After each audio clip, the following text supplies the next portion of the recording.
Tout est bon dans le cochon, rien n'est bon dans le Macron. Pour commencer avec notre projet, je tiens à m'excuser auprès de mes amis cochons pour les avoir comparés avec un si triste individu qui n'a pas le moindre morceau de bon à nous proposer alors qu'il se vend comme un vulgaire produit publicitaire. Rien n'est bon dans le Macron, tout est en creux et en vide malgré tous ses efforts pour finir la course en tête avec un programme qui s'est complètement fillonisé. Bravo l'artiste. L'édifice semble solide en apparence, alors qu'il n'y a rien dedans. Et encore moins, il représente un quelconque renouveau de la vie politique. Disons-le, ce Macron est une véritable construction artificielle montée avec une certaine habileté par des communicants sortis directement des écoles de commerce, des guignols qui vous vendent un candidat comme une boîte de petits pois. Une opération si bien montée médiatiquement au point d'en avoir fait un improbable candidat à l'élection présidentielle. Et, depuis ces dernières semaines, le voilà intronisé comme étant désormais le grand favori. Des forces de se marrer. Tout cela est bien trop sérieux pour que l'on nous raconte des balivernes. Les sondages ne sont pas présents partout, à jet continu, à la seule fin de nous manipuler. Ils seraient juste omniprésents pour mieux nous éclairer de jour comme de nuit. Nous devons les croire, cela soit la seule fois des chiffres, comme si c'était une vérité révélée et leur méthode olé olé aurait des prétentions scientifiques à l'instar de la bonne vieille boule de cristal. Des forces d'en rire. Pour cela, on nous a fait bouffer du Macron matin, midi et soir, jusqu'à l'overdose. Cependant, quelques chercheurs en sciences de l'inconnu, de ceux qui ne craignent pas de prendre des risques inconsidérés, ont pris leur courage à deux mains, armés d'une simple lampe de poche, pour rechercher dans les coins et les recoins, sans oublier de regarder sous les tables ou d'aller visiter caves ou greniers, pour rechercher l'effet Macron. Seulement, comme sœur Anne, ils ne voient toujours rien venir.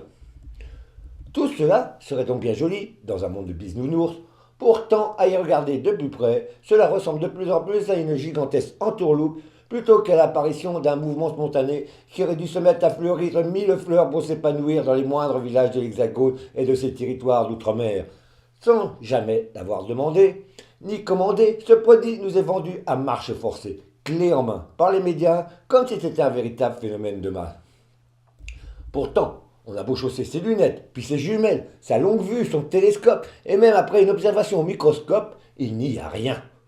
Nous devons en conclure qu'il n'est pas facile de trouver des électeurs macronistes. Plus difficile encore lorsqu'il s'agit de dénicher des exemplaires non périmés d'électeurs convaincus, de ceux qui adhèrent réellement à son projet à géométrie variable, et non des électeurs apeurés qui ont avalé sans digérer la farce avariée du vote utile. Malgré un bourrage de crâne sans précédent, le succès réel n'a jamais été au rendez-vous. Après un petit attrait pour la nouveauté, ils n'ont pas trouvé d'autre moyen pour convaincre les électeurs, plutôt de gauche, de nous imposer une ressucée du vote utile. Une imposture socialiste qui est à la ramasse après que le candidat Hollande l'ait définitivement carbonisé en 2012 pour l'avoir utilisé comme principal argument lors de son accession au pouvoir, où il va ensuite trahir avec conviction l'essentiel de ses électeurs. On avait déjà vu des opérations médiatiques pour mettre en scène un candidat miracle, avec à la manœuvre, comme à chaque fois, les entreprises de sondage. Cependant, on n'avait jamais assisté à une telle fumisterie qui surpasse tout ce qui s'est fait précédemment. On se souvient de Balladur en 1995, le chouchou des sondages et des médias, avec, rappelons-le, le splendide plantage que l'on sait, ou bien encore, lors de la primaire socialiste de 2007, avec la mise en orbite de Ségolène Royal lors de la primaire, qui est devenue la candidate du Parti socialiste après une petite magouille, lors de la sortie du premier sondage, où le mot femme, qui était dans la question posée, avait été judicieusement remplacé par son nom. Par contre, pour Sarkozy, l'opération de placement en tête des sondages pour la présidentielle de 2007 a largement réussi. Mais c'était pour mieux se ramasser lors de sa tentative pour se faire réélire une seconde fois, malgré un candidat de second choix, un certain François Hollande. Sa candidature d'enfoiré ayant été dictée uniquement par les sondages comme l'adversaire qui écraserait à tous les coups Sarkozy. Par contre, je ne reviendrai pas sur les primaires, qui nous amèneraient bien trop loin, où c'est un outsider des deux côtés de l'échiquier qui a fait démentir tous les sondages. Remarquons surtout que ce phénomène est aussi rare qu'exceptionnel, de voir un quasi-inconnu entrer directement dans les tablettes des sondeurs à un niveau jamais vu, avec tout de suite un score d'opinion favorable dès les premières sondes, ce qui est une performance pas très courante, à moins d'avoir cherché à le satelliser, pour en faire un futur candidat à l'élection présidentielle. Pourtant, les sondeurs ont une tendance affirmée qui consiste à placer ce genre d'électrons libres au niveau de moins que rien. et plus d'un candidat plus sérieux que lui ont été rapidement éliminés avec des premiers sondages catastrophiques dont il est très difficile de se relever. Un exploit qui n'a pas été salué à la hauteur de ce qu'il méritait, en mettant en orbite le nouveau chouchou des médias, le jeune et fringant Emmanuel Macron. Si tout cela ne concernait pas directement notre avenir et la manière dont nous serons ou non mangés, il y aurait de quoi s'en foutre. Cependant, on choisira encore une fois le parti d'en rire. Devenu le candidat de l'establishment, il paraît que des électeurs inconnus se reconnaîtraient dans ce candidat sans idées, sans corpus idéologique et sans troupe. Pourtant, avec ses sondages flatteurs, Macron agit comme un aimant où il attire irrésistiblement tous les bras cassés de la politique, tous les has-beens du siècle dernier, tous ces perdus de vue qu'on le croyait à jamais disparus des radars et qui espèrent revenir sur le devant de la scène et se retrouver au premier plan avec la vague des marcheurs.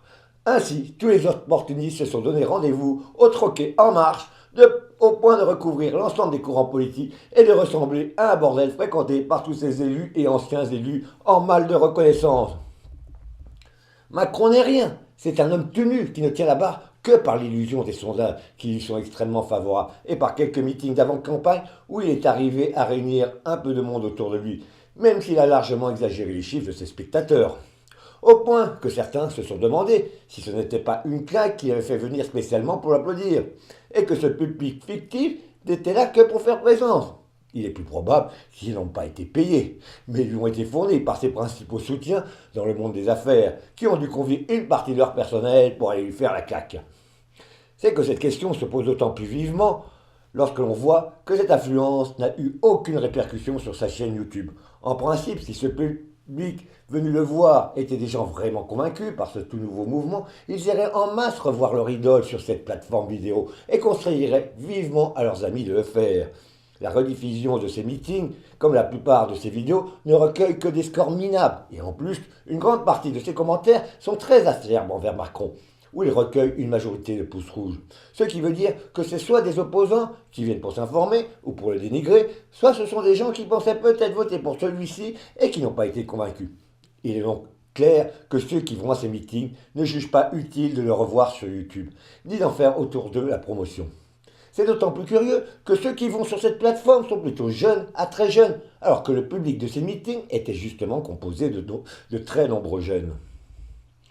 En fait, il suffit de voir comment cela se passe avec Mélenchon, qui a réussi un véritable tour de force sur sa propre chaîne, comme aucun autre homme politique n'a été capable de le faire, ce qui permet d'assurer que ces militants ne sont pas fictifs, et bien au contraire, cela montre qu'ils sont particulièrement actifs, où plus d'1 million de personnes viennent voir ou revoir ces meetings en vidéo. Ce point est d'autant plus important pour Macron, lui qui doit à tout prix trouver des électeurs quelque part, ou, contrairement à tous ses concurrents directs, qui ne sont pas arrivés à faire décoller leur propre chaîne, possèdent déjà des appuis dans la société et ont constitué des réseaux à cette fin. Surtout, ils ont de nombreux militants qui participent à leur campagne, ou bien comme l'inénérable Asselineau, qui a constitué tout un réseau sur Internet, qui a permis de recruter de nombreux militants, qui eux ne sont pas fictifs. Pourtant, il est bien à la traîne dans les sondages. Tous les autres candidats, même les plus petits, ne partent pas de rien comme lui. Soit qu'ils ont déjà participé au scrutin, soit qu'ils se sont essayés à des campagnes électorales, alors que Macron, sans avoir brigué le moindre mandat, se retrouve avec un mouvement sans âme qu'il a bricolé en quelques semaines, ce qui fait un peu court pour jouer les premiers rôles, surtout lorsqu'il s'agit de réunir sur son nom des millions de citoyens. Tout cela ne s'improvise pas, à moins de vouloir se contenter de faire de la figuration. Dans cette situation, compenser ses faiblesses devrait être une priorité, parce que s'il veut réussir, il a besoin de tous les moyens possibles et actuels de communication, notamment par une présence active sur Internet, pour compenser son absence de troupes et de petites mains. Il aurait fallu constituer nécessairement des équipes jeunes et performantes qui, s'ils savent adopter les bons codes, peuvent drainer des milliers de militants pour convaincre de voter pour un candidat inconnu et mystérieux. Pour cela, il n'avait rien de mieux qu'une chaîne YouTube qui pète la forme, surtout si l'on prétend représenter le renouveau et la jeunesse. Pour avoir une quelconque chance de se hisser jusqu'au second tour, il ne fallait donc pas négliger les réseaux sociaux, où il aurait pu se constituer une base de soutien un peu plus solide que de brasser de l'air avec ses bras pour appuyer sa candidature. Certes, on ne peut pas dire qu'il les a négligés, seulement il a fait bien pire. Il s'est lamentablement planté, surtout sur YouTube. Son site internet n'a guère fait mieux, où malgré toute la proportion médiatique, il n'a recueilli guère plus de 250 000 personnes pour faire un clic sur En Marche. Pas de quoi en faire un phénomène de masse, tandis que Je suis votre projet va prétendre que ce sont tous des vrais adhérents, sans pouffer de rire. Depuis ses débuts, il n'a su produire que des vidéos insipides et mal foutues réalisées par ses communicants issus du monde des affaires, du commerce et de la publicité. En fait, un staff de vendeurs de tapis qui ignorent tout de la communication politique et du fonctionnement de YouTube. Ce qui en fait de véritables amateurs en la matière, où leur champ de communication est directement décalqué sur la publicité. C'est que pour marcher sur YouTube, on ne doit pas ressembler à un produit publicitaire avec un discours chiant et imbitable. Un vrai désastre qui fait obligatoirement plouf. Seulement, Macron est un jeune vieux qui n'a rien compris à ces nouveaux médias. Ce n'est donc pas par hasard qu'il s'est choisi une campagne beaucoup plus âgée que lui, qui lui sert de mère de substitution. Car ce jeune vieux est aussi un grand enfant qu'il faut materner. Certes, ce n'est pas le pire de tous les politiques qui se sont essayés sur YouTube. Malgré son amateurisme, Monsieur Blablabla se classe pourtant dans les tout premiers. Mais très loin derrière Mélenchon, qui lui est comme un poisson dans l'eau. Face à toutes les lumières de la politique qui lui font concurrent, qui pour s'y être essayés s'y sont cassés les dents, en dehors du Front National qui est toujours largement devant, c'était plutôt facile. Cependant, on ne peut pas dire que c'est un franc succès. Au contraire, cela ressemble bien plus sûrement à un bide. C'est qu'il est très loin d'être regardé par des masses de fidèles qui, à voir les scores qu'il réalise pour chacune de ses vidéos, semblent inexistants. Sans risquer de se tromper, on peut en dire que ceux qui viennent le voir ou s'informer sur lui et ses marcheurs repartent en majorité dégoûtés et n'ont plus du tout l'intention de voter pour ce candidat complètement naze. Ce qui donne un effet encore plus désastreux pour dénicher des masses d'électeurs qu'il n'a pas. Comment expliquer autrement, au-delà de ce qui serait raisonnablement possible, qu'il serait en passe de réussir, comme le prétendent les petits sondagères? Il est donc plus probable qu'il va se fracasser sur les réalités qui vont lui revenir directement dans la gueule et va le ramener à sa condition initiale. Macron est un ambitieux, prêt à tout pour réussir, du moment où il peut sauter toutes les étapes qui l'ennuient, dans le but de se consacrer sans attendre aux plus hautes et nobles fonctions. Seulement, ce qui le gâte réellement, avec son ego démesuré, c'est de se prendre le principe de Peter en pleine figure. Un principe qui explique que lorsque l'on gravit les échelons, l'on arrive toujours à un moment donné à son niveau d'incompétence. Il en a déjà été la victime lorsque pour réussir son fantasme de milliardaire qu'il anime depuis sa tendre jeunesse, il s'est d'abord mis en disposition de la fonction publique pour devenir banquier chez Rothschild. Cependant, s'il a quitté si rapidement une telle place en or, c'est qu'il n'a pas dû y faire de grands éclats. Même s'il a gagné environ 2 petits millions d'euros, bien que le chiffre exact n'est pas très clair et varie suivant les sources. Par contre, pour jouer avec l'argent, il est très fort, car depuis cette somme a disparu mystérieusement, sans laisser de traces et sans qu'il n'y ait aucune explication convaincante. S'il avait réalisé d'excellentes d'affaires, il n'aurait pas si vite abandonné le business pour réintégrer la fonction publique, pour devenir d'abord un homme de l'ombre de la République. Parmi ses exploits peu connus, il sera l'un des rapporteurs du rapport Attali que Sarkozy avait commandé pour donner un choc libéral à la France. Celui-ci, devant les solutions préconisées par les deux compères, va trouver la position tellement amère qu'il préférera s'en servir pour caler un meuble dans les réserves de l'Élysée. Pourtant, c'est sous Hollande qu'il va s'en resservir, sous le nom de loi Macron, qui fut un catalogue de mesures à la Prévert, sans aucune vue d'ensemble, mais qui cachait en son sein toute une forêt de dispositions de toutes sortes qui ont affaibli la législation dans de nombreux domaines. Seulement, regardons un peu plus près sa mesure phare, avec l'ouverture du marché français aux autocars, alors que c'est en faire en sorte que ce mode de transport ne soit la panacée que pour les plus pauvres. En revanche, rien n'aura été fait pour faire baisser les prix des trains, qui continueront à être bien trop chers à cause de la politique démentielle du tout TGV qui alourdit les charges considérablement.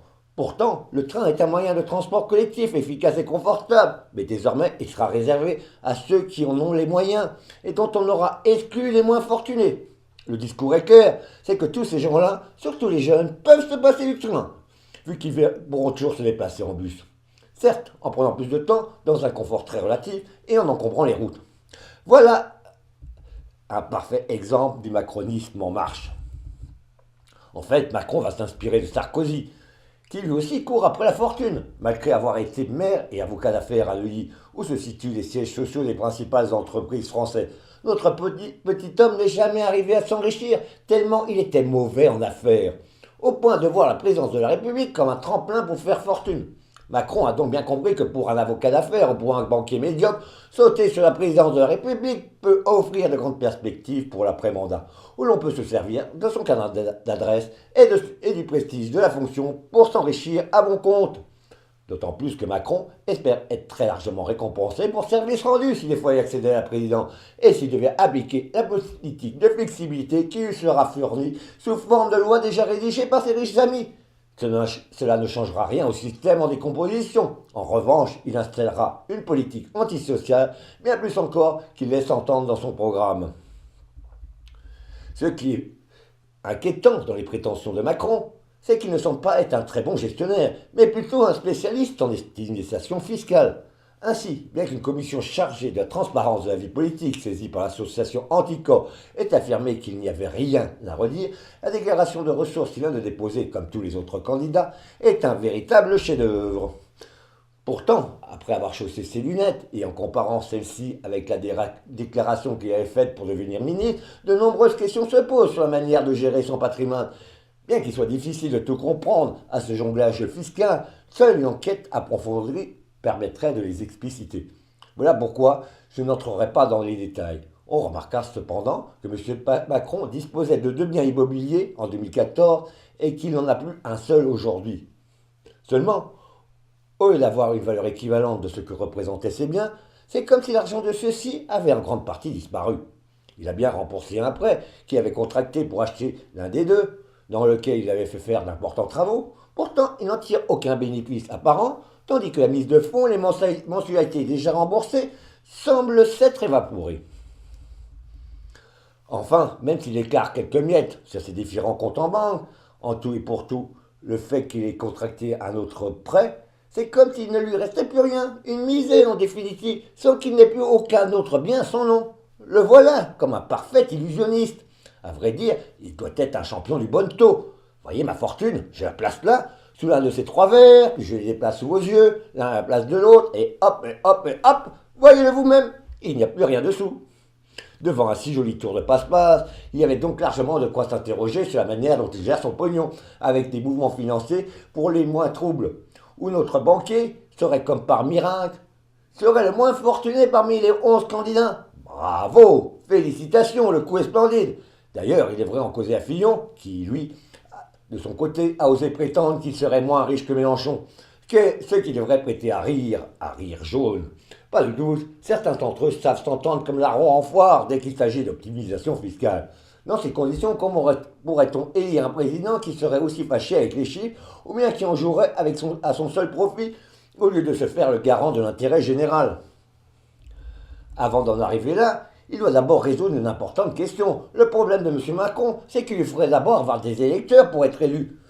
Nous avons beau chercher de tous côtés, de droite, de gauche ou d'ailleurs, pour tenter de voir où peuvent se cacher ces électeurs. Nous ne voyons pas grand monde, juste des électeurs apeurés par un second tour Le Pen-Fillon. En dehors de ses amis dans les médias, le monde de la finance ou bien encore ses recrues dans les écoles de commerce, ainsi que dans les officines de la communication et des différents ralliés politiques de la première à la dernière heure, il n'y a rien qui fait mince. Pourtant, il est indispensable de convaincre des millions d'électeurs si on veut avoir une chance d'être élu. Ce n'est pas non plus avec les troupes qui lui auraient apporté tous ceux qui ont décidé de leur allier, alors qu'ils se sont laissés berner par cette opération agressive pour positionner le produit en marche. À défaut de troupes derrière eux, ils veulent en profiter pour relancer leur carrière. Les médias ont bien cherché à faire un phénomène de masse avec les ralliements de ces élus qui se sont tous précipités à Souf en faisant des annonces qui ont tourné en boucle pour nous dire qu'un tel avait rallié celui qui marche en l'air.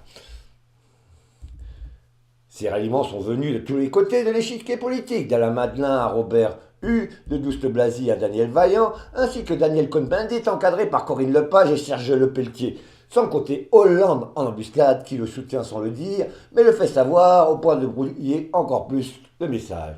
Pourtant, à quelques exceptions près, ce mouvement n'a concerné que des seconds couteaux, ainsi que de très nombreux revenants, des anciennes connaissances pour les plus âgés qui se sont extraites du formol pour l'occasion et qui espèrent revenir dans la vie politique de premier plan pour se mettre en rempart d'eux dans les pas du marcheur qui ne marche jamais mais qui fait du surplace. Les seuls ralliements d'un plus d'importance, c'est grosso modo les Bayrou, le Valls et le Briand. Le premier a choisi d'apporter son soutien après avoir été mis hors jeu par les sondages et par les consignes données aux élus REP pour ne lui accorder aucun parrainage, bien que François Bayrou soit l'un des seuls à avoir quelques trous derrière lui, elles sont variables et sa nouvelle position, est loin d'être majoritaire en leur sein. Et même certains qui lui reprochent vivement ce choix, dicté par la seule envie d'exister. Pour Valls, c'est encore mieux. Ce n'est pas un ralliement, mais c'est juste un suffrage qui lui apporte en plus. Par contre, pour les macronistes, du moins ceux qui en existent, ils font bien plus la gueule qu'ils n'approuvent la décision de l'ancien Premier ministre.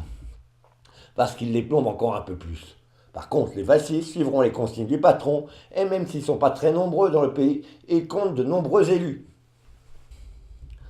Enfin, il y a le Drian, qui est le meilleur VRP des marchands de canons depuis le début de la Ve République. De ses 5 ans passés au ministère de la France, il a fait de la Défense, il a fait de la France l'un de ses plus importants marchands d'armes de la planète, avec la complicité de son mentor Hollande.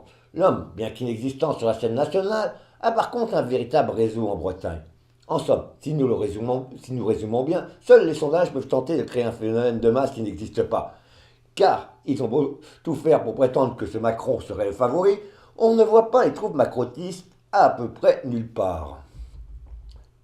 Évidemment, il ne suffit pas d'organiser des claques dans quelques rares meetings cantonnés exprès dans des salles de taille moyenne. C'est que j'ai un projet n'a pas découvert la poussée d'Archimède comme le susnommé dans sa baignoire, et qu'il lui faudrait de l'imagination pour pouvoir mobiliser des millions d'électeurs qui permettent de se qualifier pour le deuxième tour. Dans ces conditions, comment prétendre que Macron réunirait jusqu'à 25% des électeurs sans qu'il ne soit visible?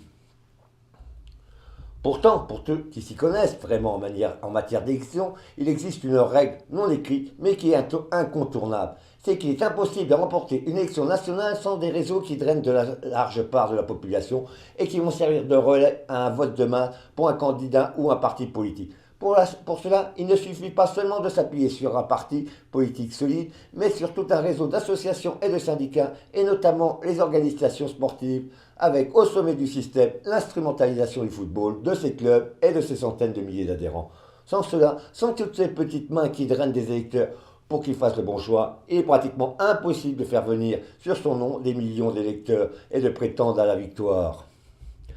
Alors, si Macron est l'objet d'une calinothérapie active avec mise en scène par les entreprises de sondage, c'est qu'il tente l'impossible pour leur candidat chéri afin de produire un effet de gonflette hormonée en le mettant à des niveaux surréalistes d'intention de vote comme on ne l'avait jamais vu auparavant. Le but est de créer un mouvement artificiel en sa faveur avec la prévision d'un gros score et espérer faire venir en main des électeurs inquiets. Malgré tous ces efforts, il faut bien faire le constat, la greffe n'a pas vraiment pris.